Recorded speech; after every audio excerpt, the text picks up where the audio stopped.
Hi, everybody. This is Samantha Calamaris. Today, I'm excited to interview Mike Dolce. Mike is an award-winning trainer, a conditioning coach, an expert in weight cutting, a best-selling author, nutrition and fitness expert, and a motivational speaker. He's best known for his work within the UFC, helping elite MMA athletes cut weight without starving themselves or sacrificing peak performance.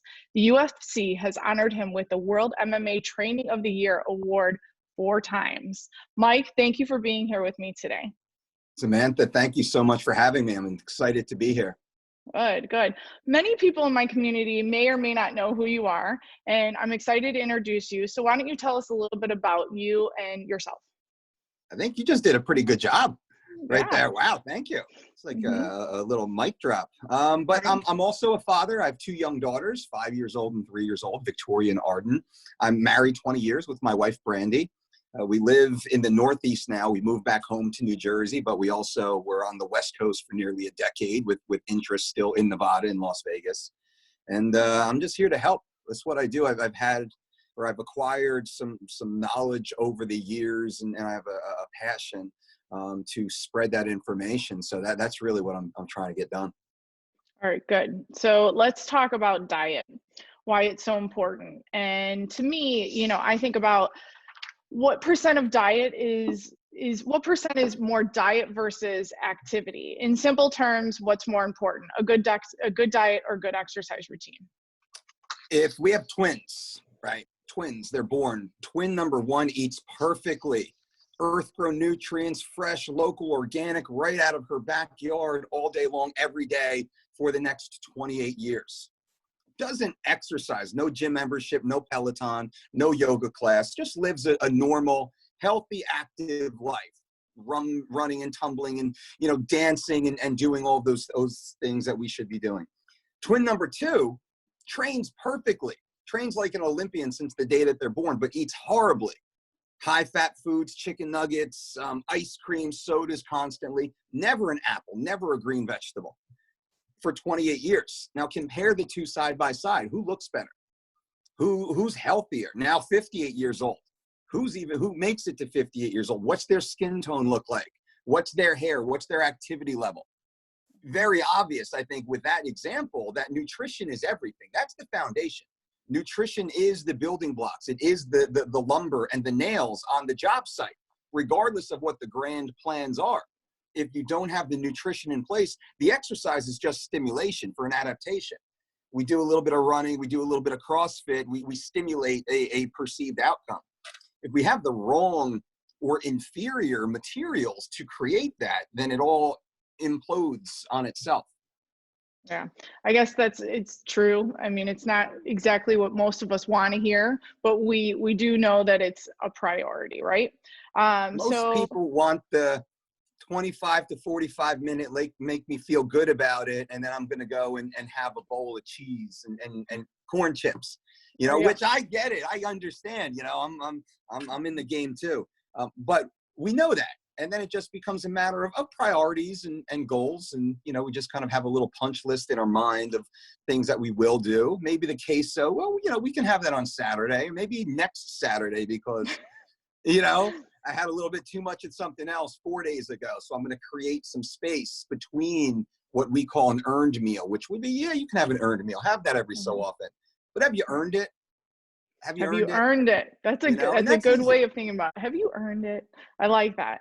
All right. So give us some simple guidelines for regular person who can follow, can train like a UFC fighter as if they're going into a title fight. And more importantly, what should they avoid? Where do you see most fail? Well, good question. And we've worked with all types, right? Men and women of every ethnic background. And we also work with,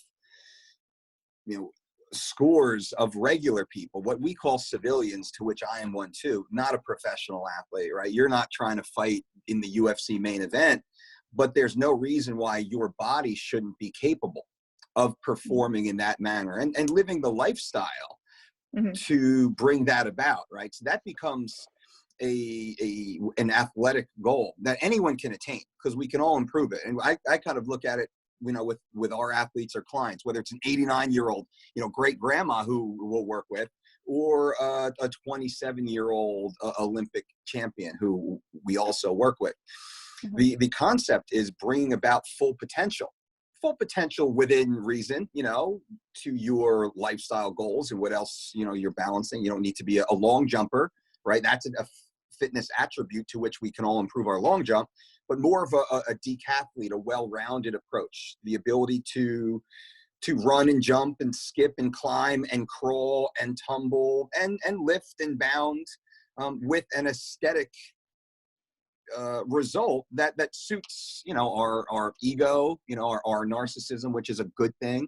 The lifestyle balance. You don't want to be a 280-pound ripped athlete, probably not. Being a 128-pound ripped athlete might be much more appropriate.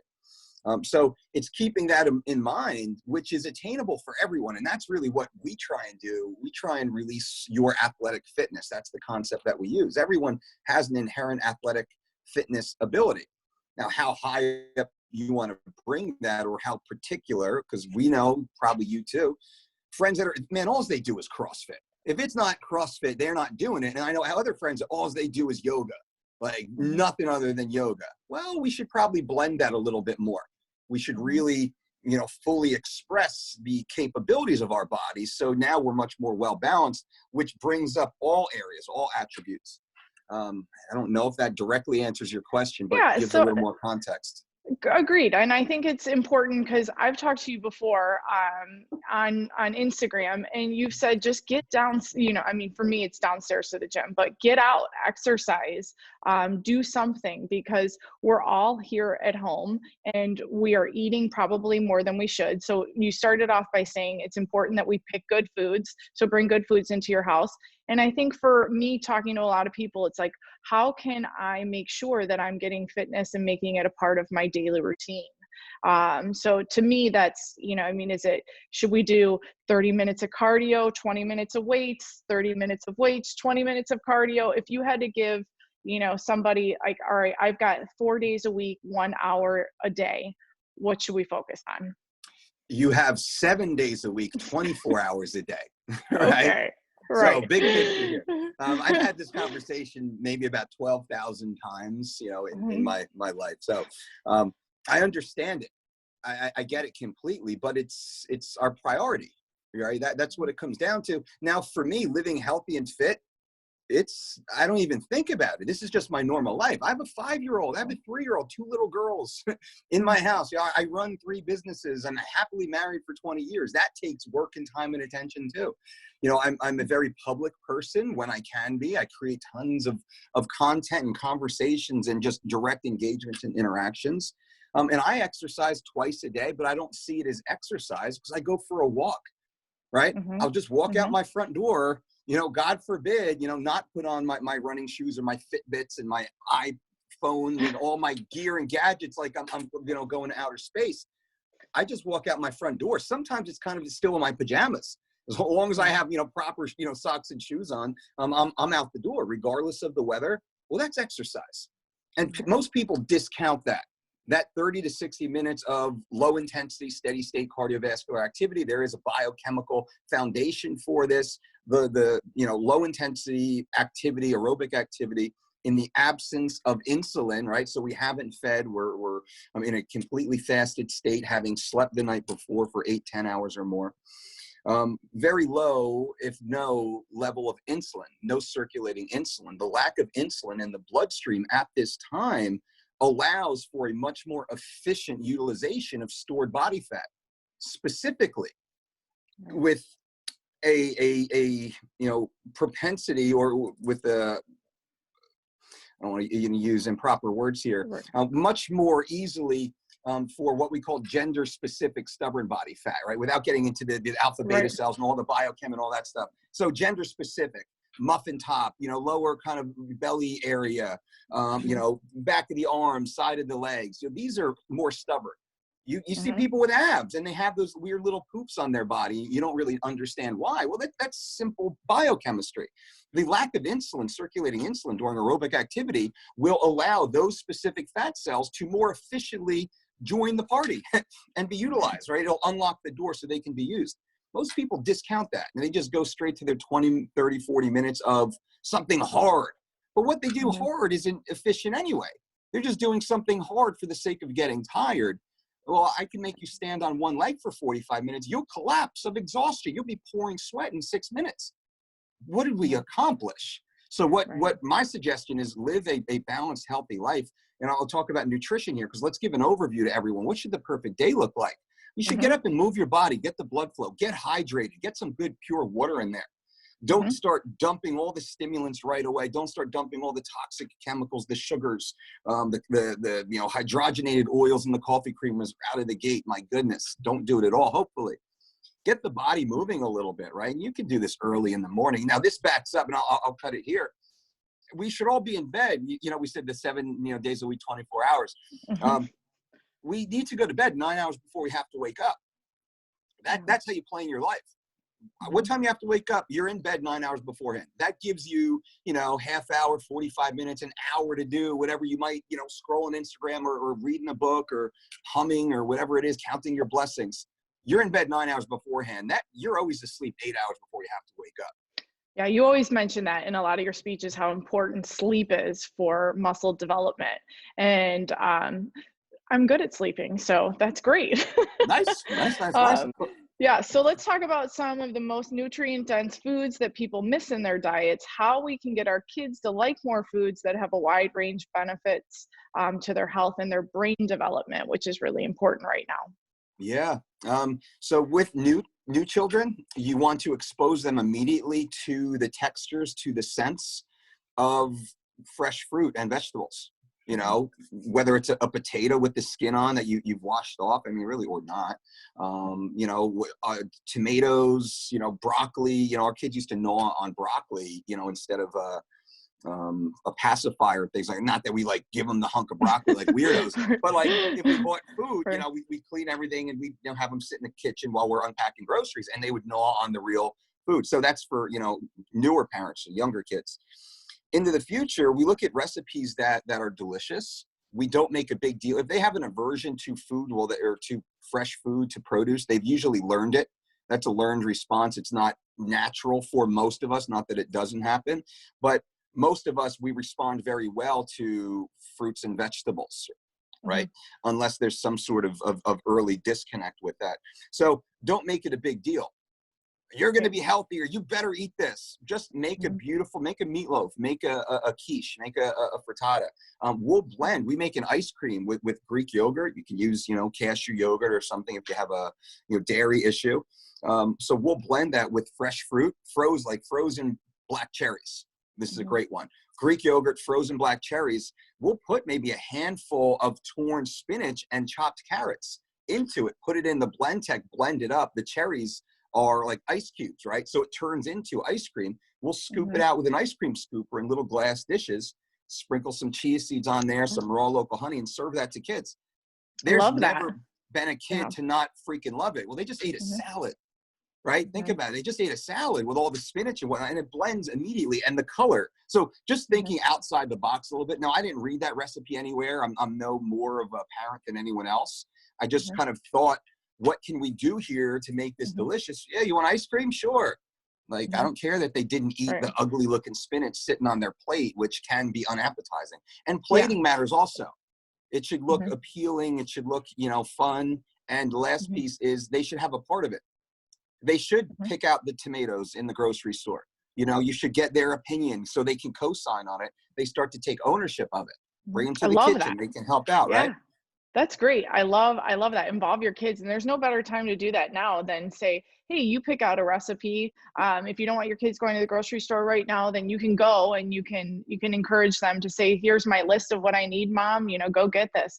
But we are seeing a lot more cooking at home. And that is great to see because people are using more natural products. So let's shift gears a little bit. For people who can't afford a trainer, where do you recommend that they acquire good information?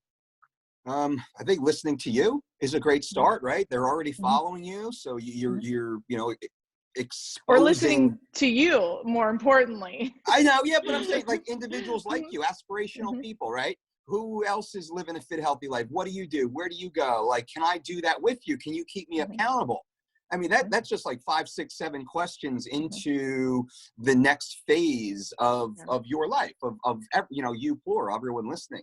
So to start moving that way. Now, of course, I can sell you on all the amazing products and services that we have, from free content all the way to, you know, monthly retainer relationships.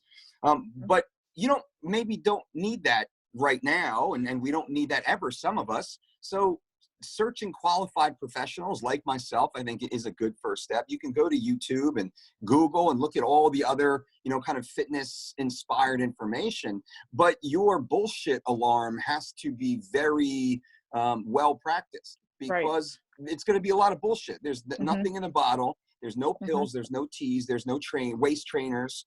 There's no single workout program. There's no gadget for sure. There's no gadget for it. It's just time. It's time and attention, and it's the scalability of just doing a little bit more and having some pride. You know, having not the narcissistic, which again isn't bad, pride in just the way you look, but having more pride in your ability to set and achieve goals. Like that's what's most motivating for me. You know, I think I don't care. Go ahead. Knowing what's going to trigger you. So finding that type of trainer, that somebody's that's going to hold you accountable. As we discussed before we went on, there's plenty of people out there that are doing Zoom classes, and you're there with them, so you are being held accountable. Let's talk about your business a little bit. You've kind of talked a little bit, but who's your target audience, and what do you say to people who think training like an MMA athlete is not for them? Also, what can we learn from these world-class athletes?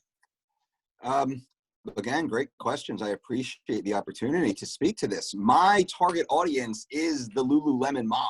That's who I want to work with, right? That's the vehicles I want to see in my parking lot. These are the conversations I want to have, because, and I say this affectionately, the Lululemon mom knows what she wants, and she's willing to work to get there. She's hiring me because she respects my ability to help her achieve those goals, and it becomes a very professional relationship.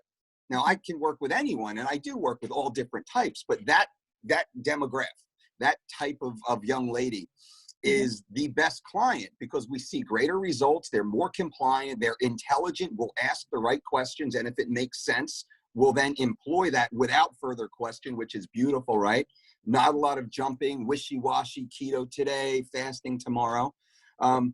So that's the target audience. Now, we work with everyone. You know, I work with the world's greatest athletes. We work with multiple-time world champions and Olympic medalists and NCAA Division I national champion wrestlers and all those like high-end, like super alpha, like, you know, dudes and chicks and women, right? You know, world champion female competitors and whatnot. We work with them, but we also work with their grandparents, and we work with their children. We work with their spouse.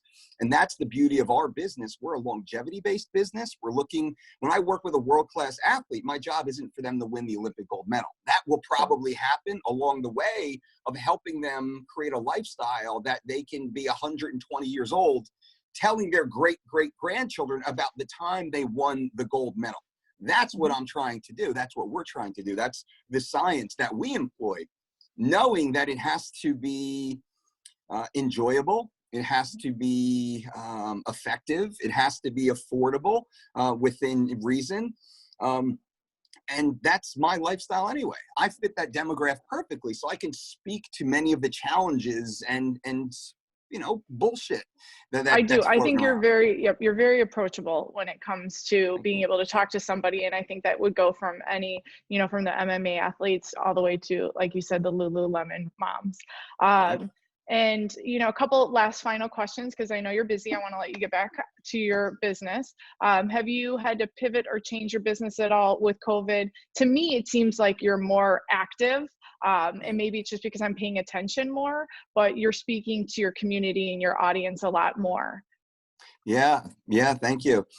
We didn't have to pivot for COVID on a business level because we were already in the digital space. I was already creating content. And with our business, what I sought out to do early on was I created like funnels in nearly every sector of health and fitness. So I've been able to run, many different streams for those, business minded out there. We have many different products and services in market that meet you where you are. No matter what you're looking for, we have a product or service to meet you at a very high level. And yes, we do monetize on that, or we don't, because when COVID hit, I was in a position that we cut all of our prices 50% on every product and service, and my own personal rates I cut to a third. We paid every one of our teammates and employees and contractors 100% of their salaries, their rates from all the months prior, without the same work return on their part. And we were able to do that for multiple months because we were well positioned. But also, I did kick up a lot of the free content. We weren't trying to monetize. What we were trying to do is help people through a hard time and give them access to world-class health and fitness information, but also lifestyle and motivation, because that is lacking. Many people know, well, chicken and rice and oatmeal, well, that's going to work, and I got to do my push-ups and sit-ups, that's going to work. They weren't doing that. Not that I suggest you do that. You need the motivation sometimes too. You need to be a part of a bigger group. So that was kind of our last 2 months or so. And I don't want to say, it's the best it's ever been, because things are going, bad around the world, but we're fine. I'm not worried about us at all. We're trying to help people. Yeah. And I think you speak to many different audiences. So I encourage everybody to research you, to look for some of your content, because it's good. It's good, useful information. Tell me, Mike, where can people find you? Well, you can go to thedolcediet.com. That's kind of the clearinghouse, or everywhere else is just the Dolce Diet, DOLCE. So nothing big to plug here. Just, whatever content you need, it's there. And most of it's free, which, is helpful. Yeah, and I suggest everybody find you on Instagram and follow you because you are live often and you're engaging to your audience, which is great. And finally, we at the Calamaris Group we're going to raffle off a training session one-on-one with you. So I'm really excited about that. I'll post some information on it. But Mike, thank you so much for your time today. I really appreciate it. I had a blast, Samantha. Thank you. Thank you.